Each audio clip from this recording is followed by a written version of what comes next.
Assalamualaikum warahmatullahi wabarakatuh. Alhamdulillahirabbil alamin wa bihi nasta'in wa ala umuri dunya waddin wassalatu wassalamu ala asyrofil anbiya'i wal mursalin sayyidina Muhammadin wa ala alihi wa sahbihi ajmain.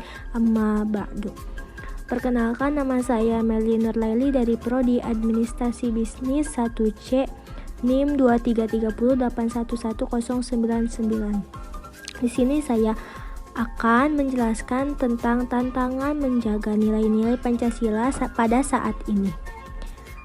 Yang pertama, tantangan penerapan Pancasila di kehidupan saat ini adalah kurangnya pemahaman dari masyarakat, dan beberapa masyarakat Indonesia mungkin belum memahami dan mengamalkan Pancasila secara utuh.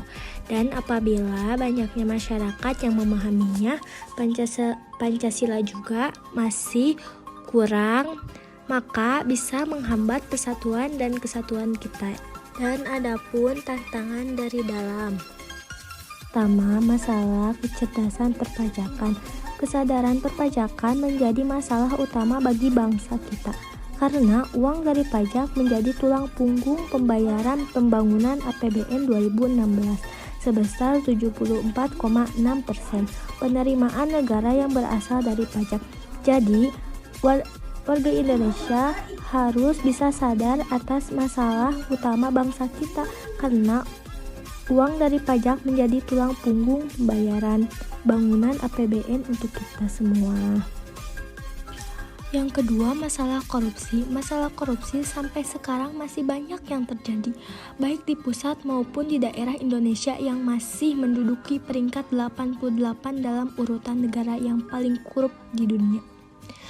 Hal ini menunjukkan bahwa masih ditemukannya pelaku pejabat publik yang kurang sesuai dengan standar nilai moral Pancasila. Hal tersebut karena mahasiswa merupakan kelompok elit intelektual generasi muda calon-calon pejabat publik. Kemudian hari, sebenarnya pelaku koruptif ini hanya dilakukan oleh segelintir pejabat publik saja. Ketiga, yaitu masalah lingkungan. Indonesia dikenal sebagai paru-paru dunia. Selain masalah hutan, masalah keseharian yang dianggap masyarakat Indonesia saat ini adalah sampah, pembuangan yang tidak memperhatikan andal dan amdal, polusi yang diakibatkan publik, dan kendaraan yang semakin banyak. Selanjutnya, masalah disintegrasi bangsa. Masalah ini demokratisasi mengalir dengan deras menyusul terjadinya reformasi Indonesia. Di samping menghasilkan perbaikan dalam tantangan negara Republik Indonesia, reformasi juga menghasilkan dampak negatif, antara lain terkikisnya rasa kesatuan dan persatuan bangsa. Sebagai contoh, dalam wacana publik bahwa adanya segelintir elit politik di daerah yang memiliki pemahaman yang sempit tentang otonomi daerah. Dan yang selanjutnya, masalah dekadasi bangsa. Fenomena materialisme, pragmatisme, dan hedonisme makin menggejala dalam kehidupan bermasyarakat. Paham-paham tersebut mengikis moralitas dan akhlak masyarakat, khususnya generasi muda. Fenomena ini, dekadensi moral tersebut terekspresikan dan terposisiolosikan terlewat tanya berbagai media massa. Yang keenam, masalah narkoba. Berdasarkan data yang dirilis Kepolisian Republik Indonesia Polri tahun 2013, Polri mengklaim telah menangani 32.470 kasus narkoba, baik narkoba yang berjenis narkotika, baik juga narkoba yang berjenis psikotropika, maupun narkoba jenis bahan yang berbahaya lainnya. Masalah penegakan hukum yang berkeadilan.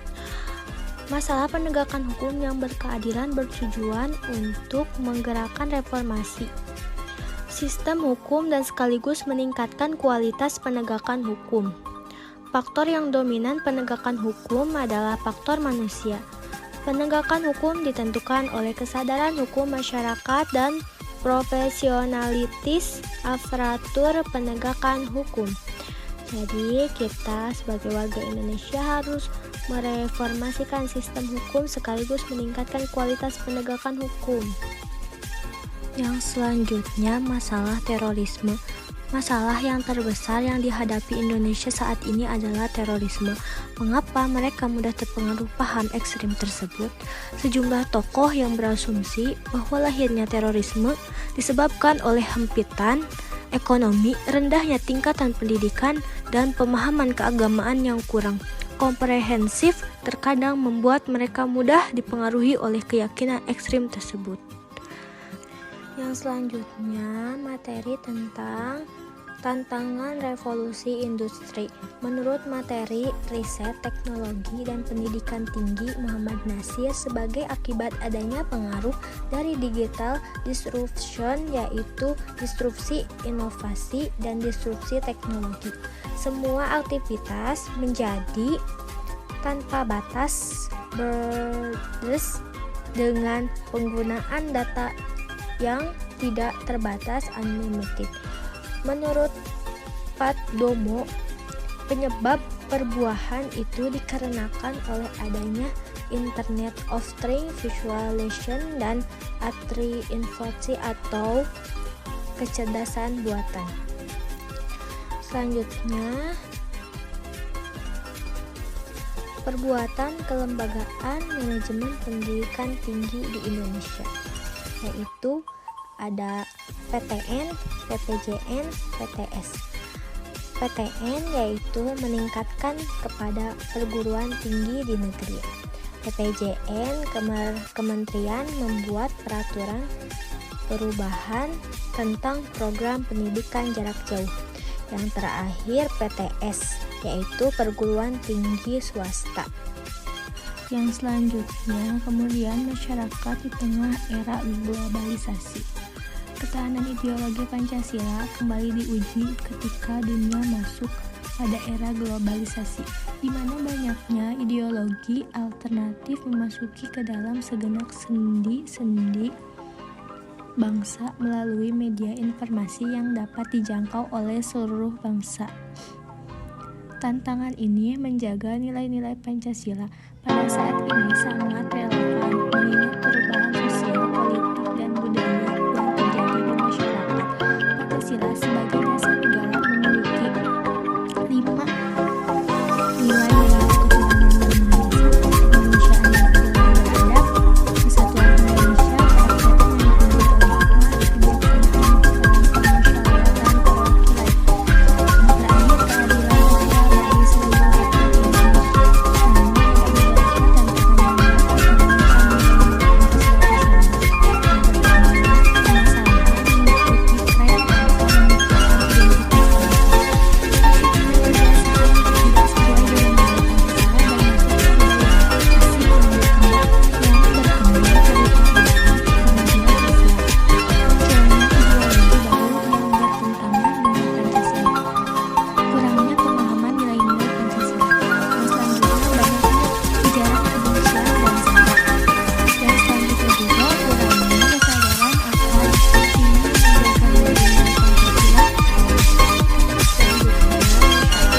nilai-nilai ketuhanan yang maha esa, kemanusiaan yang adil dan beradab, kesatuan Indonesia, kerakyatan yang dipimpin oleh hikmah, kebijaksanaan, kemusyawaratan, perwakilan. Yang terakhir, keadilan sosial bagi seluruh rakyat Indonesia.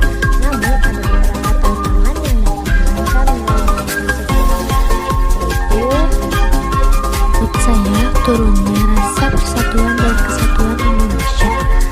Jadi semua permasalahan yang mengikuti tren atau kurangnya kesadaran akan pentingnya menjaga nilai Pancasila, munculnya ideologi itu tidak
Selanjutnya, masyarakat di era globalisasi.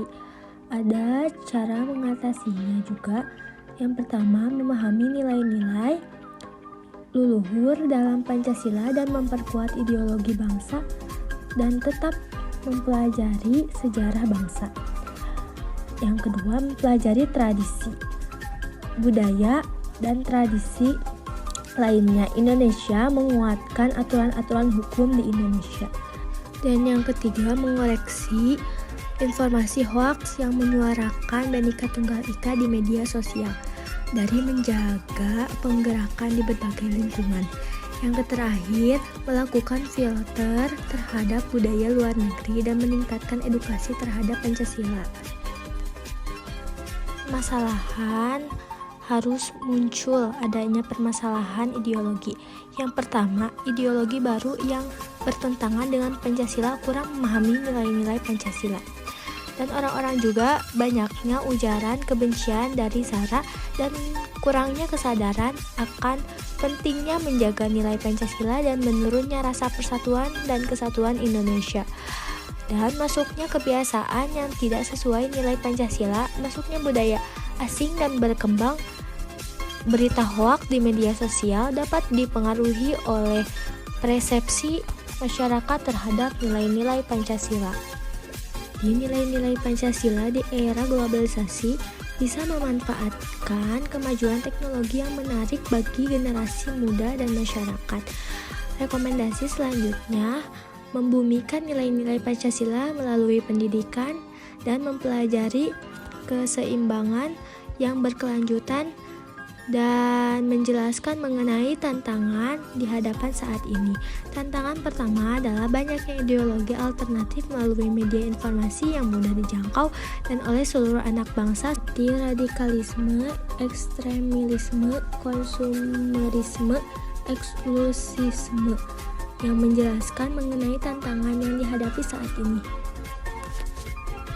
Kesimpulan dari tantangan menjaga nilai-nilai Pancasila yang dapat saya ambil adalah untuk menjaga nilai-nilai Pancasila pada saat ini diperlukan upaya kolaboratif dari semua pihak, termasuk masyarakat, pemerintah, dan lembaga pendidikan, dengan mempromosikan dialog, toleransi, literasi, informasi, dan kearifan lokal, dan pendidikan yang berfokus pada nilai-nilai Pancasila. Kita dapat mengatasi tantangan yang ada dan memperkuat keberlanjutan nilai-nilai Pancasila sebagai dasar-dasar negara. Mungkin segitu yang dapat saya sampaikan, kurang lebihnya mohon dimaafkan. Billahi taufik wal hidayah. Wassalamualaikum warahmatullahi wabarakatuh.